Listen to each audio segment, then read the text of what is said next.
On a offert un iPhone XS Max à mon oncle. Si vous avez vu ma dernière vidéo, vous le savez déjà. Sinon, qu'est-ce que vous attendez? Ce qui était devenu intuitif pour lui, ce qui était naturel, ce qui était simple, est devenu soudainement compliqué. Je vous ai fait là un bricolage de folie pour vous montrer comment utiliser cet iPhone. La particularité de cet iPhone, c'est que c'est un iPhone avec le Face ID l'encoche, avec la reconnaissance faciale, et il n'y a plus de bouton Home, plus de bouton menu, plus de Touch ID. Et je me suis rendu compte que ceux qui avaient un iPhone avec bouton et qui étaient passés récemment avec un iPhone 10, 10S ou 11, avec cette encoche, avec ce Face ID, soit les utilisaient mal, soit ne faisaient plus certaines choses parce que ils ne savaient plus comment faire et ils ont juste laissé tomber.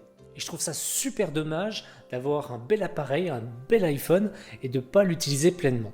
Donc j'ai promis à mon oncle que je lui ferai une vidéo tutoriel pour mieux utiliser son iPhone qui va servir à d'autres gens autour de moi et j'espère que ça va vous servir à vous aussi. Donc comme je te disais, ça concerne tous les iPhones avec l'encoche qui est juste là. Donc iPhone 10, iPhone 10S, iPhone 10S Max, iPhone 10R, iPhone 11, iPhone 11 Pro, iPhone 11 Pro Max et bientôt toute la gamme des iPhone 12. Dans les premières versions des iPhones, on slidait sur l'écran pour déverrouiller son téléphone, on tapait éventuellement un code, mais la plupart des gens ne le faisaient pas.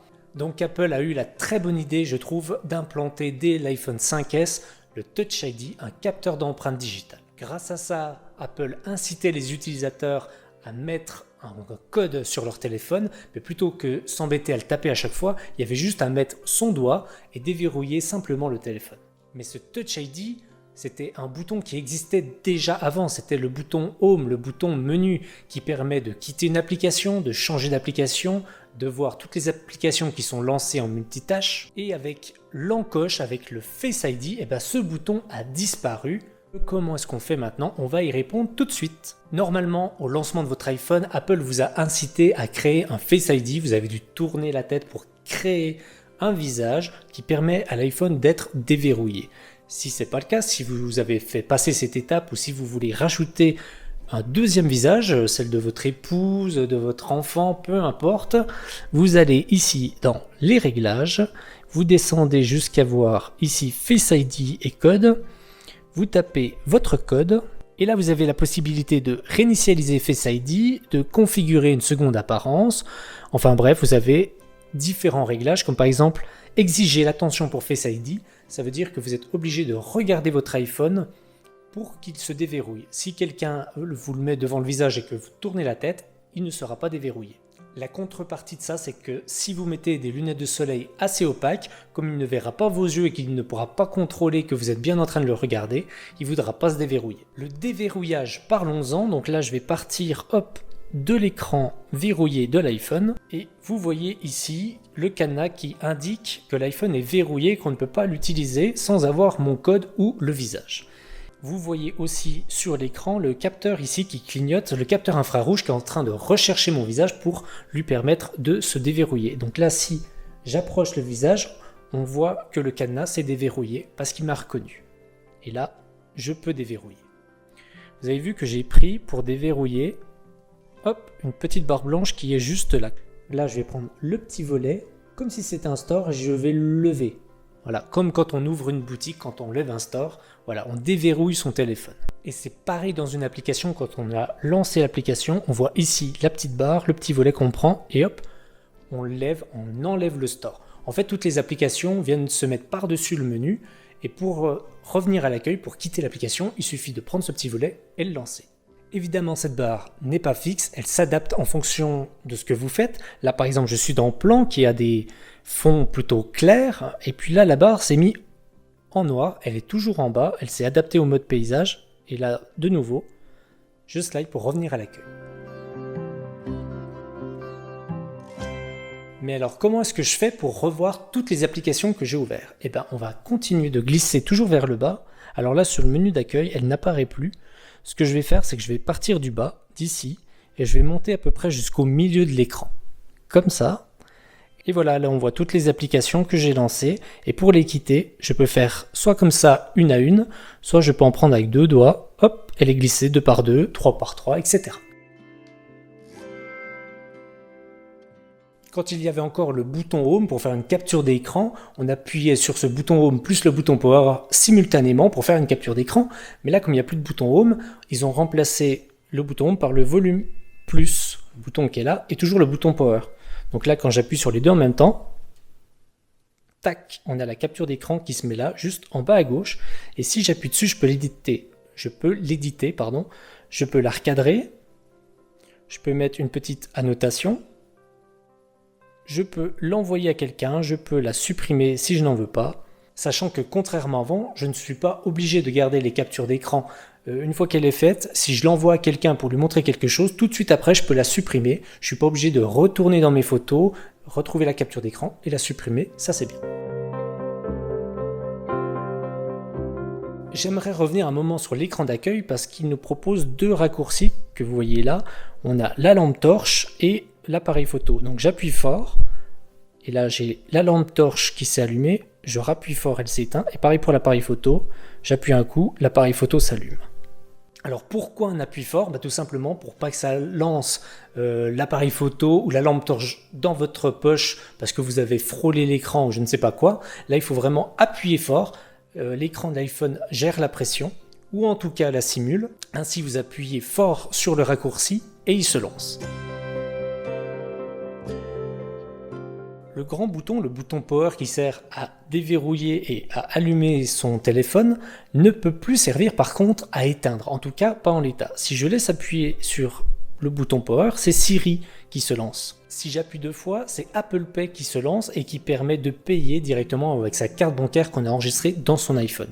Alors plutôt qu'avoir le NFC sans protection de votre carte bancaire, là vous avez le NFC de votre iPhone qui demande d'avoir le Face ID, donc la reconnaissance de votre visage pour mieux protéger en fait le paiement. Sauf que là, évidemment, avec cette période de Covid, avec le masque sur la figure, le téléphone ne vous reconnaît pas, mais il y a toujours la possibilité de taper le code. Donc pour éteindre son téléphone, on recommence le raccourci Power plus Volume plus, mais cette fois-ci on laisse appuyer. Et voilà, là il me propose d'éteindre le téléphone. On trouve également les accès de la fiche médicale et des appels d'urgence. Voilà, ça c'est plutôt pratique pour les secours s'ils ont besoin de savoir quelque chose sur vous. N'hésitez pas à remplir l'application santé avec votre groupe sanguin, si vous êtes donneur d'organes, ces choses-là. On ne sait jamais, en cas d'accident, ça peut servir. On a vu ce qui se passait quand on glissait du bas vers le haut de l'écran. On a vu que ça déverrouillait le téléphone, qu'on pouvait quitter une application ou voir le multitâche, mais on n'a pas encore vu ce qui se passe quand on glisse du haut vers le bas.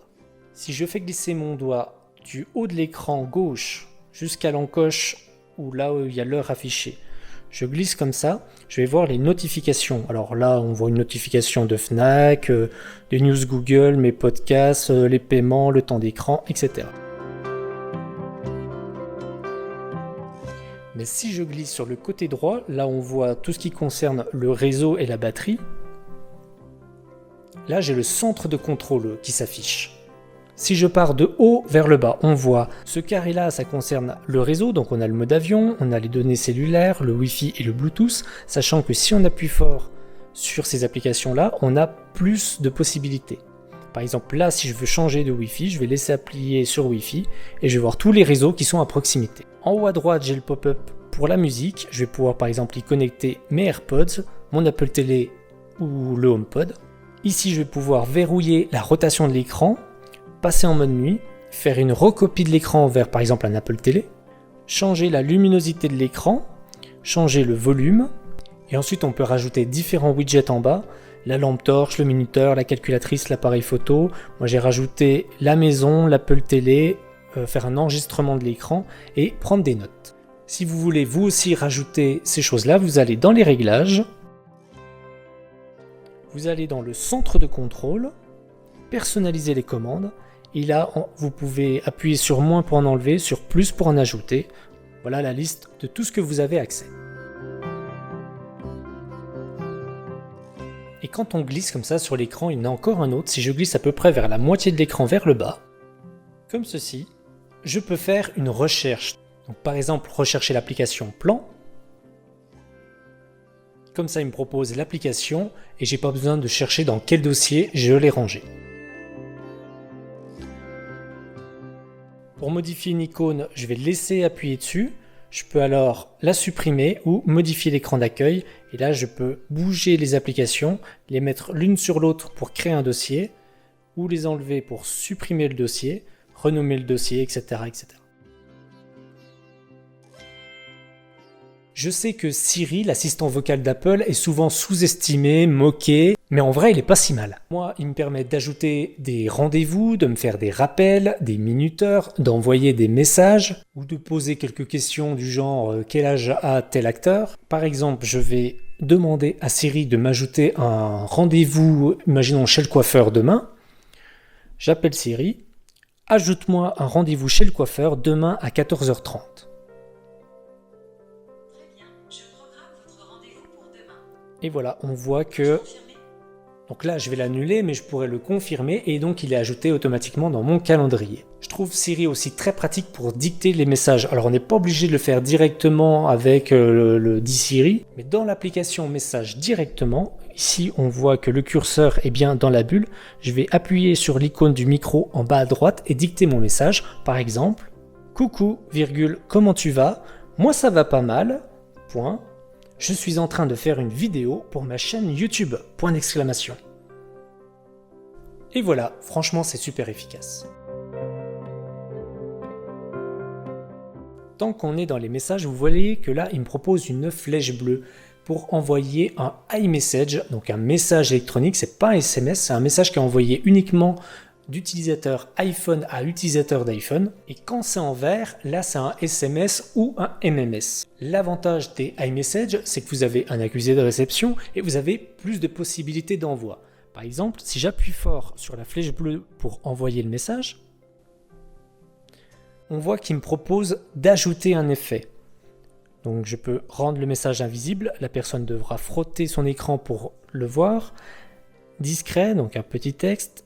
Voyant, l'impact, et mettre des effets d'écran, voilà, des bulles, un effet de projecteur, un effet de ballon pour souhaiter par exemple un anniversaire, les confettis, le petit cœur d'amour, hop, le disco, les feux d'artifice pour souhaiter bonne année, l'étoile filante pour souhaiter bonne chance, et on a aussi avec la ligne ici tous les autocollants qu'on peut ajouter avec le store, les Memoji, donc c'est cette icône là. L'iPhone va reconnaître grâce au Face ID les mouvements de notre visage et animer notre avatar. C'est assez rigolo. Avatar qu'on peut personnaliser avec la petite bulle bleue qui est juste là. Voilà, modifier.